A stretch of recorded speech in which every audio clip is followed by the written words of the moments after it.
Overnight, former President Trump walking off his plane hours after surviving this assassination attempt. That said, take a look at what happened. Shots ringing out as President Trump ducks down. Secret Service agents rush to his side, forming a protective shield. Other officers in tactical gear, armed with long guns, post up at the front of the stage. Hold, when you're ready, on you. Ready, move! Trump's security detail lifting him up from the ground as he raises his fist, his ear and face bloodied, gesturing to the crowd.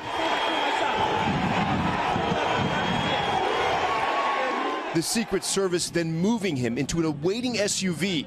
Another angle showing Secret Service agents reacting to the shots. The former president posting on his Truth Social account that he, quote, was shot with a bullet that pierced the upper part of my right ear. I knew immediately that something was wrong in that I heard a whizzing sound, shots, and immediately felt the bullet ripping through the skin. This stunning photo from the New York Times capturing what appears to be a bullet on the right-hand side of the image whizzing by the former president's ear. If he had not moved his head at that nick of time, it could have been a lot worse.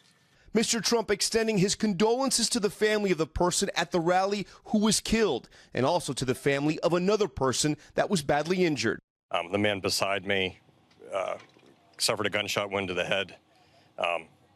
Was instantly killed. President Biden, who learned about the tragic events, condemned the shooting. There's no place in America for this kind of violence. It's sick.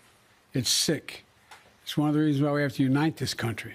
We cannot allow for this to be happening. We cannot be like this. We cannot condone this. This video shows the body of the alleged assassin on the roof of a building, his spot just roughly 150 yards from where Mr. Trump was speaking. One witness telling BBC News he saw the shooter. We noticed the guy crawling, bear crawling up the roof of the building beside us. We're like, hey man, there's a guy on the roof with a rifle. And the police were like, huh, what?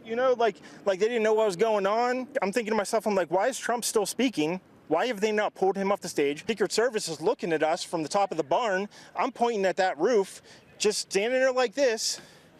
And next thing you know, 5 shots ring out. Early this morning, the FBI identifying the alleged gunman as Thomas Matthew Crooks, 20 years old, of Bethel Park, Pennsylvania. But why he allegedly wanted to kill former President Trump, still unclear.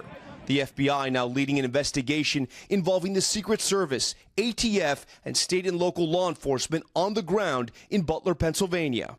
The alleged gunman killing one spectator and gravely injuring 2 others. This evening we had what we're calling an assassination attempt against our former president, Donald Trump. Now, as for those 2 other victims, officials really haven't released a lot of information about them, just their condition, that they were both gravely injured in this shooting. That's about all we know about those 2 people. We do know they are being treated. We can't say enough when you look at all those videos, how many rally goers actually went and tried to help those 2 victims, carrying them down the stands and right over to ambulances, even though they were in danger as well. We also want to mention one more thing. We were able to locate the roof where the alleged assassin was crouched in. There's a massive law enforcement presence around that building right now. They've set up what appears to be some type of ladder so investigators can get up on the roof. Of course, they're collecting so much information and evidence this morning. Willie and Savannah. All right, Tom Llamas right there at the scene of the rally. Hey, thanks for watching. Don't miss the Today Show every weekday at 11 a.m. Eastern, 8 Pacific on our streaming channel, Today All Day.